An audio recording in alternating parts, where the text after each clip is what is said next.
नीच मानसिकता वाले उन लोगों को कहना चाहूंगा कि ये कौम अगर टायर बनाना जानती है, ये कौम अगर पंचर बनाना जानती है, तो परमाणु बम भी बना जानती है। महतो लोगों ने इतना समाज को इतना उठाया कि अगर पेट में भी कोई बच्चा है ना, तो उनका उस बच्चे के आवाज है, बच्चे की आवाज है कि जयराम और रिजवान आगे बढ़ो, हम आ रहे हैं। आज से ये पढ़ लो कि राज्य की दिशा अगर होगी तो मुसलमान उस दिशा में अपने कैसे मिला झारखंड, कैसे मिला झारखंड, और हम मचलते हैं तो तूफान मचल जाता है। और हेमंत बाबू, हम युवाओं को रोकने का प्रयास ना करो, क्योंकि हम बदलते हैं तो इतिहास बदल जाता है। आपका जो योगदान होना चाहिए इस लड़ाई में, आप मुसलमान वर्ग, हम मुसलमान वर्गों की भागीदारी नहीं दिख रही है, ये सत्य है।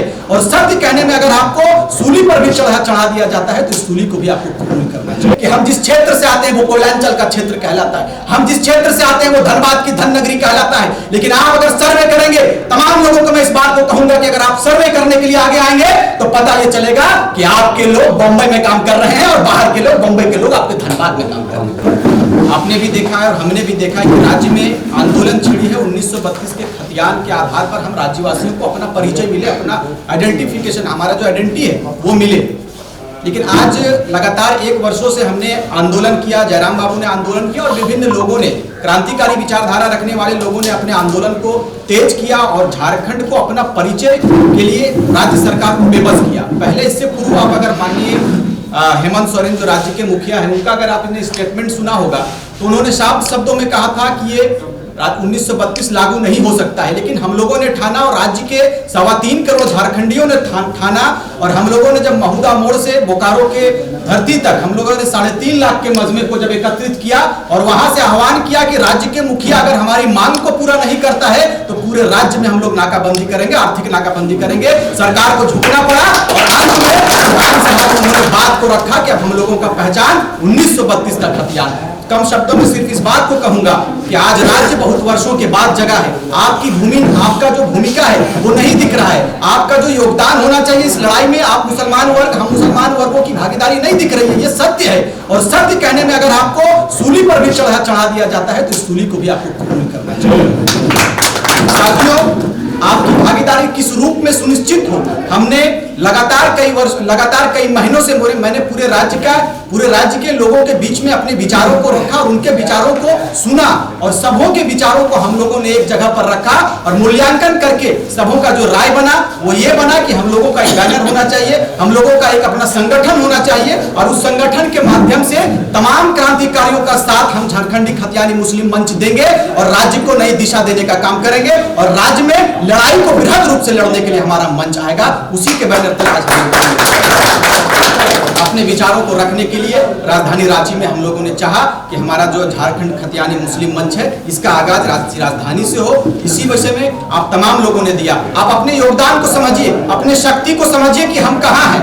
आपका योगदान देश में भी रहा है, देश के आजादी के 76वां वर्ष हो गए हैं, आप कहाँ हैं ये मूल्यांकन का विषय है। लोग कहते हैं कि ये कौम टायर बनाने वाली कौम है, ये कौम पंचर बनाने वाली कौम है, लेकिन मैं नीच मानसिकता वाले उन लोगों को कहना चाहूंगा कि ये कौम अगर टायर बनाना जानती है, ये कौम अगर पंचर बनाना जानती है तो परमाणु बम भी बना जानती है, परमाणु बम देने के लिए आगे आती है। इसीलिए आप किसी कौम को कम ना समझें, क्योंकि आपका जितना योगदान इस देश में है उतना योगदान हमारा भी है। आपका अगर इस राज्य में योगदान है तो हमारे लोगों ने भी अपनी कुर्बानी दिया है। आज कुतुबुद्दीन अंसारी के नाम को मिटा दिया गया, विनोद बिहारी महतो के साथ में कदम से कदम मिलाकर चल रहे हमारे प्रोफेसर अबू तालिब अंसारी, उनके नाम को बच्चों से पूछिए तो उनका नाम नहीं मालूम है। आपसे सवाल करेंगे कि अबू ये प्रोफेसर अबू तालिब है कौन?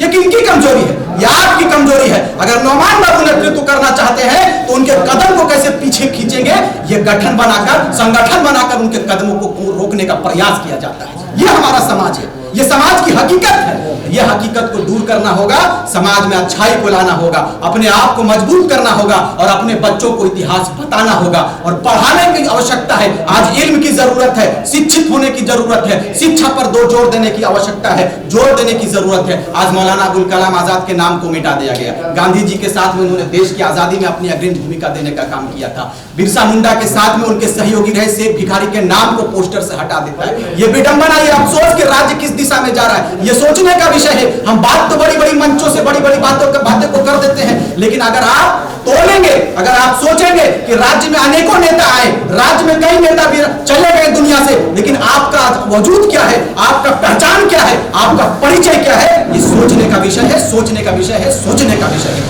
आज कई वर्षों के बाद राज्य जगा है। मैंने पहले भी कहा और आज भी मैं इस मंच के माध्यम से कहना चाहूंगा कि राज्य बहुत वर्षों के बाद जगी है। मुझे लगता है कि विनोद बिहारी महतो के समय जो काल चला था, आंदोलन का जो काल था, लोग खाली पैर चला करते थे, और हमारे पूर्वज बताते हैं, हमारे दादा बताते हैं, और गांव के जो बूढ़ा बुजुर्ग हैं, उन लोगों की सोहबत में रहता हूं तो उन लोगों से कुछ सीखने को मिलता हूं। उन लोग कहते हैं कि आप लोगों को बहुत सुविधा मिल रहा है इस काल में। जब हम लोगों के समय में आंदोलन हुआ करता था तो हम लोग एक माने मीलों मील पैदल चलते थे और सतुआ बांधकर पैदल चलते थे। आज अगर हमारे नौजवानों को कहा जाए कि समय है तो चलिए हमारे साथ राज्य के हित में, माटी के हित में विचार करना है, माटी के हित में सोचना है, तो आपको साफ इनकार कर देगा कि हमारे पास समय नहीं है। आपकी कमजोरी है कि आज आप पीछे हो, आपकी कमजोरी है, आप कब जागोगे? इसी जगाने के मुहिम में राज्य के विभिन्न जिलों से मुख्य लोग आए हैं। मैंने मुख्य लोगों की सूची हम और तैयब भाई ने तय किया और सारे लोगों ने, पूरी संयोजक मंडली ने तय किया कि चूंकि अभी तो यहाँ हजारों की भीड़ लग जाती, लेकिन चूंकि ट्रैफिक का समय है और राजधानी रांची में अगर आप कार्यक्रम करते हो तो मुख्य लोगों से संगठन का विस्तार है, तो हम लोगों ने ये बैठक रखा है। साथियों, आइए मिलकर इस राज्य को सुदृढ़ करें, इस राज्य को नए रूप से, नए सिरे से सींचने का काम करें। क्योंकि अगर आप सो जाओगे तो ये समाज सो जाएगा, मुस्लिम कौम सो जाएगा, लेकिन आप अगर एक पहल करोगे, आज से ये प्रण लो कि राज्य की दिशा अगर होगी तो मुसलमान उस दिशा में अपने होनी चाहिए। बड़े बड़े नेताओं के आपने भाषण सुना, राज्य का विभाजन हुए 22 वर्ष हो गए, लेकिन आपसे मैं पूछना चाहता हूं, हमारे प्रेस मीडिया के बंधु आए हुए हैं, तमाम पत्रकार बंधुओं को मैं अपनी ओर से सादर प्रणाम करता हूं, तमाम बंधुओं को मैं जोहार करता हूं, पत्रकार बंधुओं कि आपने हमारे कवरेज को, आपने हमारे इस कार्यक्रम को आप पूरे राज्य में दिखलाने का आपने काम किया। दिल से आभार, धन्यवाद। मैं पूछना चाहता हूं कि 22 वर्ष हो गए राज्य के विभाजन हुए, 22 वर्षों में तस्वीर क्या बनी राज्य की, ये सोचने का विषय है, ये समझने का विषय है कि राज्य के कल्याणकारी योजनाओं को तो सरकार दिखलाती है, लेकिन मैं पूछना चाहता हूं प्रेस मीडिया के बंधुओं के माध्यम से राज्य सरकार से कि क्या राज्य सरकार जो नियमावली पेश करती है, जो नियम बनाते हैं, जो सिस्टम लाते हैं, वो धरातल तक पहुंचती है क्या?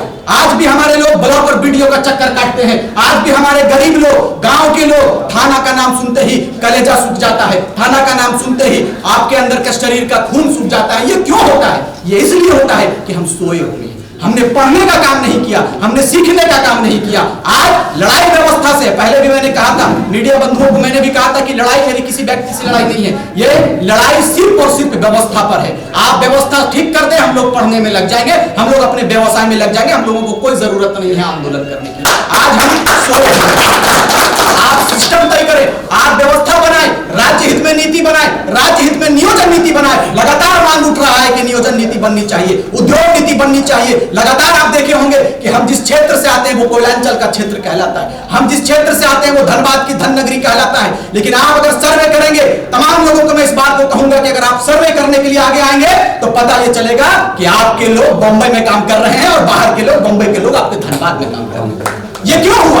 ये इसलिए हुआ कि हमने अपने वजूद को नहीं पहचाना। ये इसलिए हुआ तैयब भैया कि अगर एक तैयब शेख आपके नेतृत्व में आता है, आपके सिस्टम को बनाने के लिए आगे चेष्टा करता है आने का, तो आप उनके कदमों को रोकने का काम करते हैं, आप उनको तोड़ने का काम करते हैं। जिसका वजह है आज बहुत सारे मुस्लिम लीडर्स हैं, क्यों नहीं आज आपने मुसलमानों का अगुवाई किया? क्यों नहीं राज्य के पास आज पूरे मुस्लिम में 14% आपकी आबादी है, क्यों नहीं 14% की हक और हुकूक की बात आपने रखा पटल पर आकर? अगर आपके बीच में कोई बेटा आकर लीड करना चाहता है, कोई बेटा आपके हक और हुकूक की बात करते हैं, तो संगठन बनाकर, ग्रुप बनाकर उसके सिस्टम को तोड़ने का काम करता है। उसकी कमजोरी क्या है उस पर तलाश लोग करते हैं। लेकिन आवश्यकता इस बात की है कि नए सिरे से हम लोग झारखंड की सिस्टम को तय करेंगे और आप समान रूप से अपनी भागीदारी सुनिश्चित करने के लिए आज यहाँ पर प्रण लें कि राज्य में जो आंदोलन छिड़ी है, राज्य में जो माटी की लड़ाई है, अपने परिचय को बचाने की जो लड़ाई छिड़ी है, इसमें मुसलमान अग्रिम भूमिका पर आएगा और सर पर कफन बांध कर आएगा। अंजाम क्या होगा इसकी कोई परवाह नहीं। क्योंकि मैंने पहले भी कहा था, आज इस मंच के माध्यम से कहता हूं